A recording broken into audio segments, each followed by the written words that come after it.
Hello, you are watching brighter Kashmir interviews. आज हम बात करेंगे कोरोना की, जिसने न सिर्फ हमारे मुल्क बल्कि पूरे आलम को अपने लपेटे में ले लिया है। इसी सिलसिले में दिल्ली से हमारे साथ जुड़े हैं मशहूर मारूफ doctor professor Anupam Sibal. Anupam Sibal group medical director, Apollo hospitals group India, senior consultant paediatric gastroenterologist and hepatologist, Indraprastha Apollo Hospitals, Delhi, President Global Associations of Physicians of Indian origin.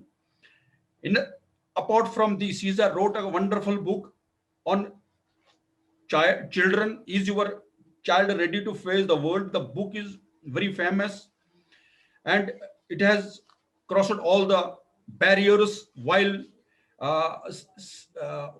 selling the book. Sir, आपका हमारे इस शो में तहे दिल से खैर मकदम है। Doctor साहब, आपका क्या आपने इनवाइट किया। डॉक्टर साहब, हम सीधा मुद्दे पे जाते हैं। डॉक्टर साहब, जैसे कि आप समझते हैं कि कोरोना की दूसरी लहर जो है, इसने पूरे मुल्क में बहुत परेशानी कर दी है। तो क्या आप समझते हैं कि यही वायरस वही है जो पहले था, या इसमें कोई नया म्यूटेशन आया है, या लोगों ने एसओपीज फॉलो नहीं की? देखिए, ये जो दूसरी लहर आई है, दूसरी वेव आई है, ये हम देख रहे हैं कि नंबर्स बढ़ते चले जा रहे हैं। 2 लाख केसेस दिन के हमने टच कर लिए हैं। तो इसकी वजह ये है कि पहली बात तो है कि लोग अब तंग पड़ गए हैं कोविड अवॉइडेंस बिहेवियर से, मास्किंग से, सोशल डिस्टेंसिंग से, सैनिटाइजेशन से, बार बार हाथ धोने से, जो SMS हम कहते रहे हैं। तो क्योंकि ये एक फटीग आ गया है उनमें और वो ये सारी चीजें नहीं फॉलो कर रहे हैं, ये नेचुरल है कि इन्फेक्शन फैलेगा। दूसरी बात ये है कि जो यंग लोग हैं 25 से 45 की उम्र में, उनको अगर इन्फेक्शन होता है तो इन्फेक्शन माइनर होता है, खांसी होती है, हल्का सा बुखार होता है या कुछ भी नहीं होता। तो वो कहते हैं कि क्या जरूरत है ये प्रिकॉशंस लेने की, जब कोई प्रॉब्लम तो होती नहीं है।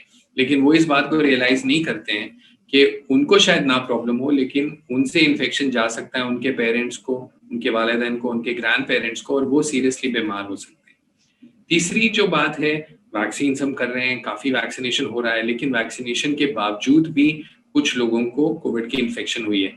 तो लोग कहते हैं कि भाई वैक्सीनेशन लगाने की जरूरत क्या है। तो एक वैक्सीनेशन हेसिटेंसी आ रहा है, लेकिन लोग ये बात को रियलाइज नहीं करते कि वैक्सीन का पर्पस क्या है। वैक्सीन का पर्पस ये है कि आपको हॉस्पिटल में भर्ती ना होना पड़े, ताकि आपको सीरियस इन्फेक्शन ना हो, इसलिए आपको आईसीयू ना जाना पड़े और जान बची रहे। तो वैक्सीनेशन का पर्पस ये है।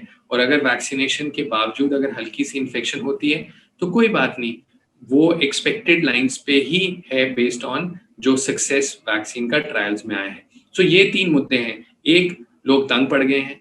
दूसरा, यंग लोग रियलाइज नहीं करते क्योंकि उनको प्रॉब्लम नहीं होता है। तीसरा, क्योंकि वैक्सीनेशन के बाद भी इन्फेक्शन होता है, लोग वैक्सीन से जिस तरीके से हम चाह रहे थे कि आगे आए, नहीं आ रहे। जहां तक रह गया आपका जो सवाल था कि म्यूटेशन तो होगा ही इस वायरस में। वायरसेस में म्यूटेशन होता है, फ्लू वायरस में म्यूटेशन होता है, उसी तरीके से SARS-CoV-2 वायरस में भी हुआ है। महाराष्ट्र में एक डबल म्यूटेंट आया है जो शायद ज्यादा कंट्रीब्यूट कर रहा है इन्फेक्शन में। बाकी जो साउथ अफ्रीकन म्यूटेंट है, एक ब्राजील का म्यूटेंट है, एक यूके का म्यूटेंट है, वो भी अब कुछ सामने आया है इंडिया में, लेकिन उसकी कंट्रीब्यूशन जो है स्प्रेड में कुछ खास नहीं है। लेकिन जो डबल म्यूटेंट है वो शायद महाराष्ट्र में ज्यादा इम्पोर्टेंट है compare to rest of the country. क्या समझते हैं आप, ये जो इससे अगर वैक्सीनेशन करने के बाद इससे अगर और ज्यादा खतरा बढ़ सकता है? बिल्कुल नहीं, ये आपका बड़ा अच्छा सवाल है, बिकॉज इस डाउट को जहन से निकालें कि वैक्सीन से कोई नुकसान नहीं हो सकता है। वैक्सीन आपको प्रिवेंट करता है डेथ से, कॉम्प्लिकेशन से, हॉस्पिटलाइजेशन से, आईसीयू से, वेंटिलेटर पे जाने से।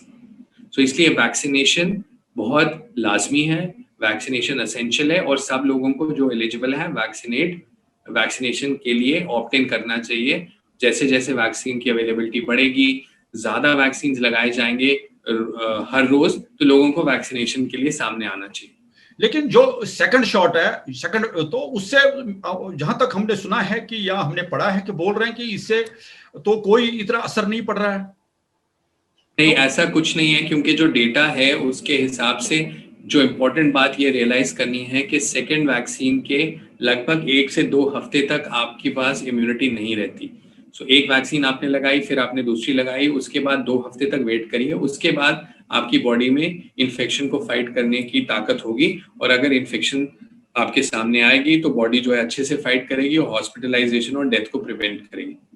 डॉक्टर साहब, जैसे कि आप बच्चों के डॉक्टर हैं, तो बच्चों के लिहाज से हम बात अगर करें कि ये बच्चों को वैक्सीन करना जरूरी है, ये भी मतलब बता रहे हैं कि 6 साल उम्र के कम जो बच्चे हैं उनको वैक्सीन की कोई जरूरत नहीं है, या क्या उनको जो नॉर्मल वैक्सीन लगता है जैसे इन्फ्लुएंजा वगैरह का, ये स्मॉल फॉक्सेस वगैरह जो भी वैक्सीन रहते हैं, तो क्या उनको इस सिलसिले में जाना चाहिए कि नहीं जाना चाहिए?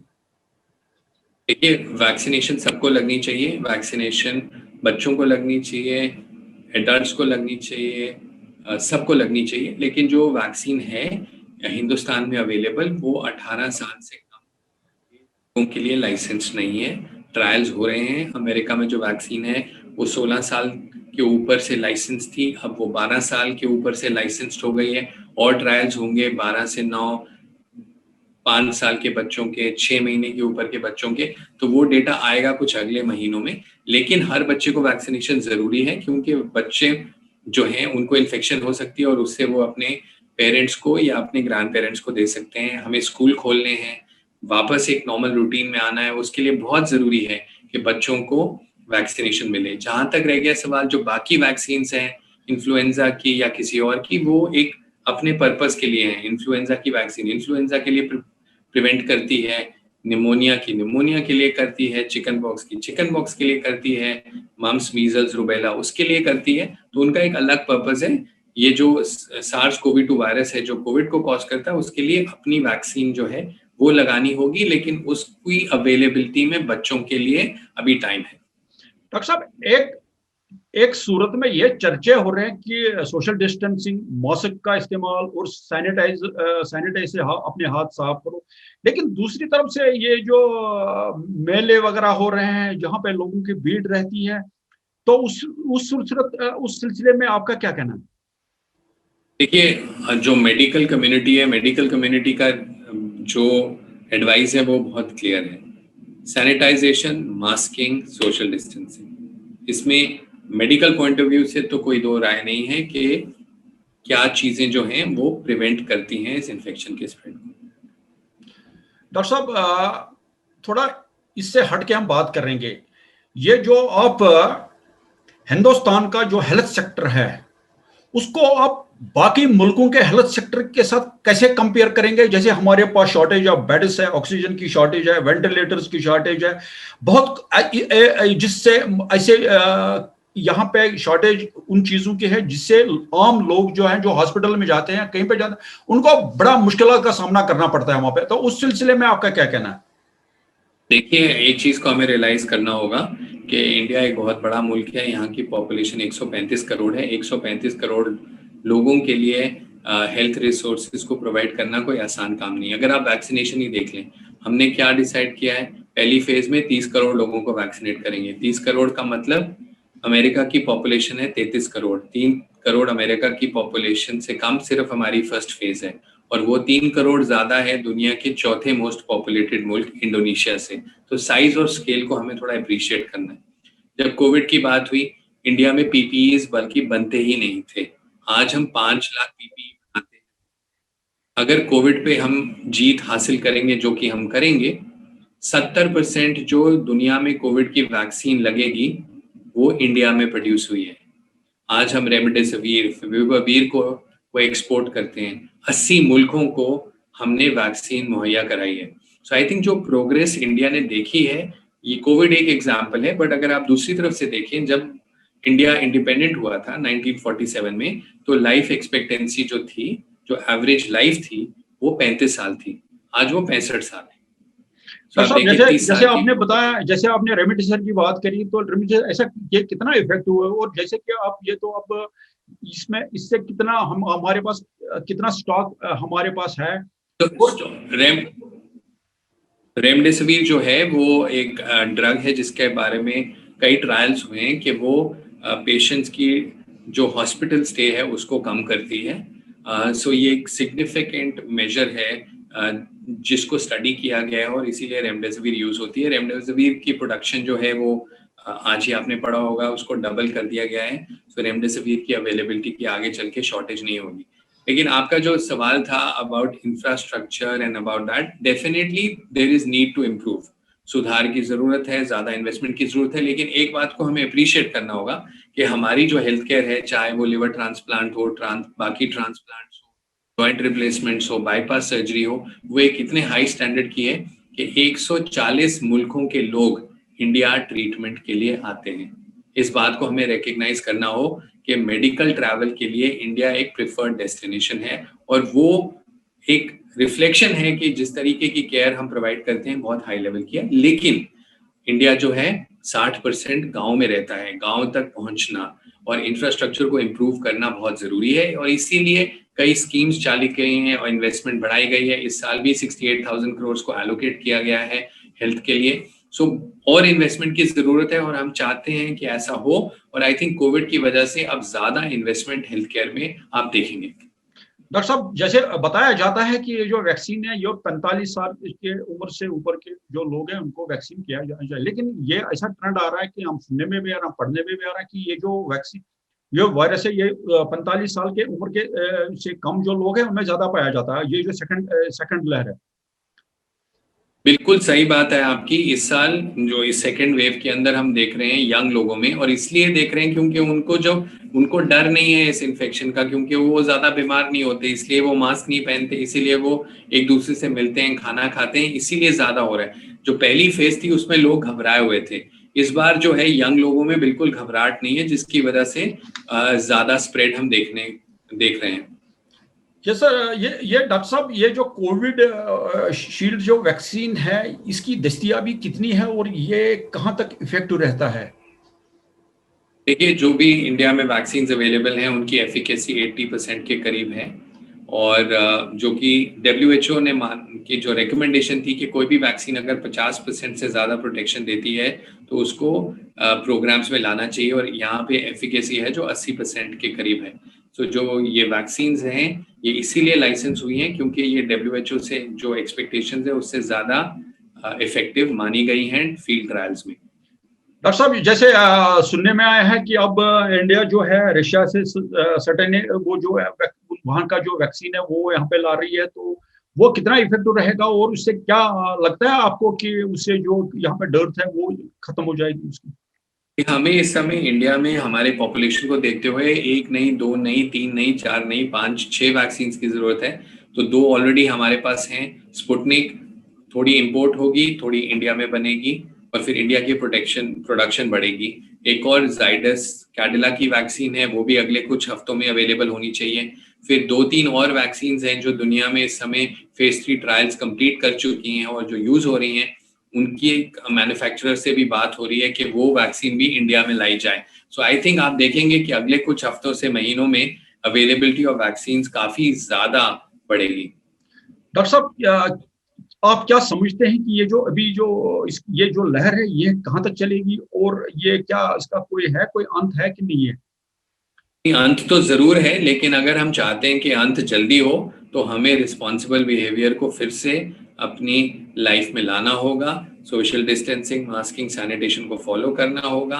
अगर कोई बीमार है तो उसको जाके टेस्ट करना चाहिए और बाकी सबको प्रोटेक्ट करना चाहिए। ये नहीं कि घर में बैठे रहें और जो घर में आ रहा है उस सबको भी देते रहें इन्फेक्शन।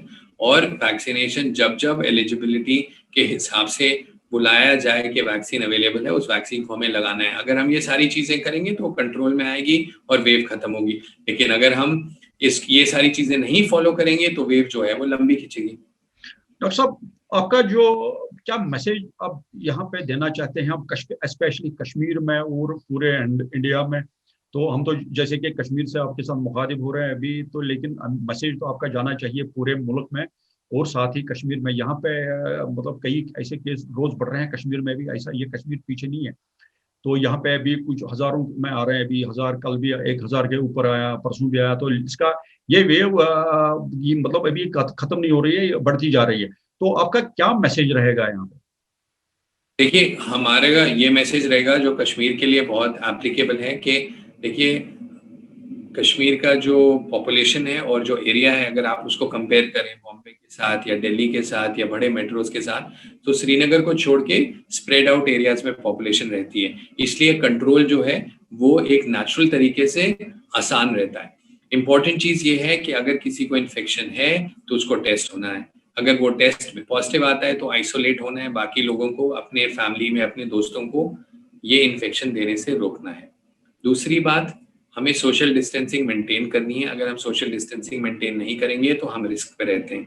तीसरी बात, हमें मास्क पहनना है, वो जरूरी है, लाजमी है, और इस बात को हमें कभी भूलना नहीं है। बार बार हमें हाथ को धोना है, सैनिटाइजेशन को मेंटेन करना है। कॉमन सेंस वाली ये बातें हैं, अगर हम ये करेंगे तो जैसे पहली वेव पे काबू पाया था, इस वेव पे भी काबू पाएंगे। और जब वैक्सीन अवेलेबल होगी, वैक्सीन के बारे में जो अफवाहें हैं, वैक्सीन के बारे में जो गलत इन्फॉर्मेशन है, वैक्सीन के बारे में जो इनकम्प्लीट इन्फॉर्मेशन है, उसको नजरअंदाज करते हुए वैक्सीन के बारे में जो बेनिफिट्स हैं उन पे फोकस करके हमें वैक्सीनेशन लगवाना चाहिए। अगर हम ऐसा करेंगे तो हमारा कंट्रोल आएगा। कश्मीर का जो आवाम है वो बहुत नॉलेजेबल है, बहुत सेंसिबल डिसीजंस लेता है, और मैं ये उम्मीद करता हूँ कि वो फॉलो करेंगे जो एडवाइस मेडिकल कम्युनिटी दे रही है, और अगर ऐसा करेंगे तो जो कंट्रोल है हमारा इस सेकंड वेव, इस सेकंड लहर पे जल्दी आएगा। डॉक्टर साहब, thank you sparing time. Thank you very much. Thank you sir, thank you. Thank you so much.